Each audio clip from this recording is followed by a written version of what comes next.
मन की प्रसन्नता बहुत बड़ा तप है।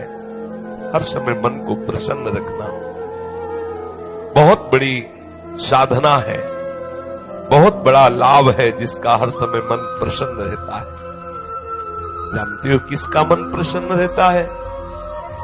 जिसका मन प्रभु से अपनापन कर लिया है। मन को सदैव प्रसन्न रखना है तो भगवत संबंध से ही मन प्रसन्न रह सकता है।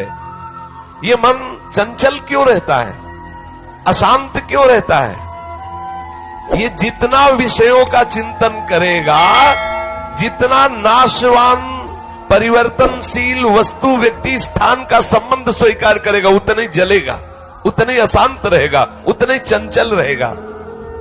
त्यागात् शांति अनंतरम। जितना ये सब वस्तु व्यक्ति स्थान का राग त्याग करेगा, उतना ही शांत हो जाएगा, उतना ही आनंदित हो जाएगा, उतना ही प्रसन्न हो जाएगा। मना प्रसादः। यदि आप मन को प्रसन्न करना चाहते हैं तो किसी भी व्यक्ति वस्तु स्थान का इसे संबंध न रख ले पावे, ये सावधानी रखना।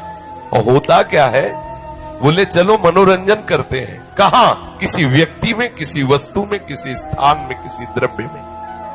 होता क्या है, मनोरंजन होता नहीं, एक नई जलन, एक नई चिंता, एक नई कामना, एक नई वासना, एक नया फसाव। चले थे आनंद लेने और फंस गए। हमारा मन प्रसादः, मन प्रसन्न कब होगा? बहुत ध्यान की बात है। भगवान कह रहे त्यागात् शांति अनंतरम। यदि आप शांति देना चाहते हो अपने मन को, आनंद देना चाहते हो, प्रसन्नता पाना चाहते हो, तो आप वस्तु व्यक्ति स्थान के संबंध से रहित कर दो अपने मन को। एकमात्र प्रभु के चरणारविंद में आप अपने मन को लगा दो। फिर आप देखें आपका मन सदैव प्रसन्न रहेगा, क्योंकि प्रभु अविनाशी है, वस्तु व्यक्ति स्थान परिवर्तनशील है। वो एक रस प्रसन्न रह ही नहीं सकता जिसका वस्तु व्यक्ति स्थान से संबंध है, नहीं रह सकता, क्योंकि वो एक रस नहीं है। तो मन कैसे एक रस होगा? वो विनाशी है, परिवर्तनशील है, मूल में दुख है, केवल ऊपर से सुखद दिखाई दे रहा है। मन में अशांति, दुख, क्लेश, बंधन का कारण है किसी वस्तु व्यक्ति स्थान से अपनापन कर लेना। सूक्ष्मता से देख लीजिए, अभी हम यही फंसे हैं, चाहे हम ज्ञानी भगत हो, चाहे प्रेमी भगत हो, अभी केवल मन के भगत हैं। मन को अभी भक्ति के मार्ग में नहीं खड़ा कर पाए। किसी भी वस्तु व्यक्ति स्थान से राग न रह जाना, ये वैरागी का लक्षण है। समस्त वस्तु व्यक्ति स्थान में एकमात्र सच्चिदानंद आराध्य देव को देखना, ये अनुरागी का लक्षण है। हम देखें कि हम न तो वैरागी है, ना अनुरागी है, हम तो रागी है। हर वस्तु व्यक्ति स्थान से हम सुख भोगना चाहते हैं। देख लो, अगर ऐसा नहीं तो फिर मन जाएगा ही नहीं। जब तक सुख की लालसा नहीं, तब तक मन जाने वाला नहीं। इसको जहां जहां सुख का मिलने का भाव है, वहीं वहीं ये जाता है। जब धन, संपत्ति, स्त्री, पुत्र, नाना प्रकार की भोग सामग्री, इनमें हम अपनापन कर लेते हैं तो मन हमारा चंचल हो जाता है। सबका प्रश्न होता है, मन भजन में नहीं लगता, चंचल है। मन चंचल आपने किया है, आपको ही छोड़ना पड़ेगा। आपने वस्तु व्यक्ति स्थान से संबंध कर लिया है, वो चंचल, परिवर्तनशील, नाशवान, वही लक्षण मन को आ रहे। वो आप अविनाशी प्रीतम से अपना संबंध कर लो, देखो कितना आनंद मन में रहता है, कितनी प्रसन्नता रहती मन में। भगवत चरणारविंद का आश्रय लेने वाला हर समय प्रसन्न रहता है, ये पहचान है। भारी से भारी विपत्ति में भी उसका हृदय आनंदित रहता है, क्योंकि ये विपत्ति संपत्ति बाहरी बात है। वो जिस आनंद में मगन है, वहां न विपत्ति का, न संपत्ति का, दोनों का प्रवेश नहीं, न हर्ष न शोक का। इसलिए मना प्रसादः।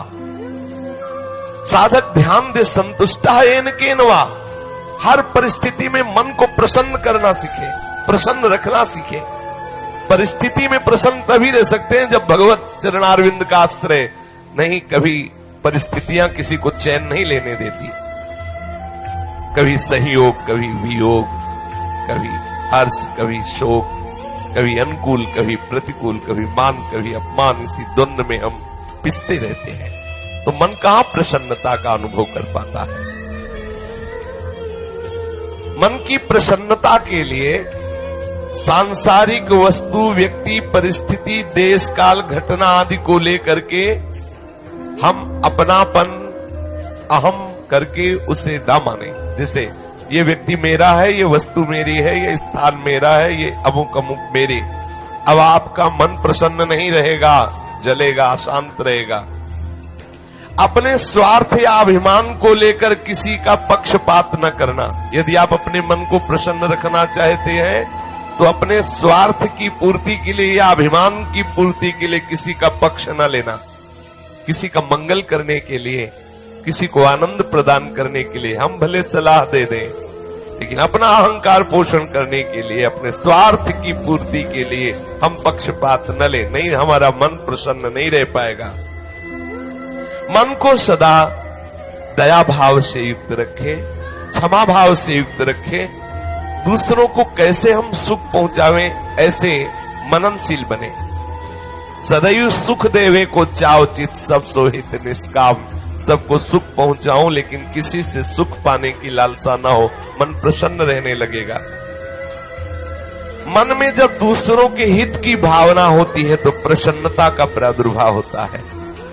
और सदैव मन को प्रसन्न रखने के लिए थोड़ा भोजन पाना सीखें, कम बोलना सीखें, कम सोना सीखें और सदैव भगवान नाम जपना सीखें। अखंड प्रसन्नता आ जाएगी। मानते हैं प्रारब्ध के अनुसार शरीर रोगी हो सकता है, परिस्थिति प्रतिकूल आ गई, संसार ने तुम्हारा त्याग कर दिया, लोग निंदा करते हैं, लेकिन आप प्रसन्न रहेंगे क्योंकि आपने बहुत बड़े करुणा निधान आनंद समुद्र प्रभु का आश्रय ले लिया है। उस आश्रय में जो बाधक भाव है उनका त्याग कर दीजिए।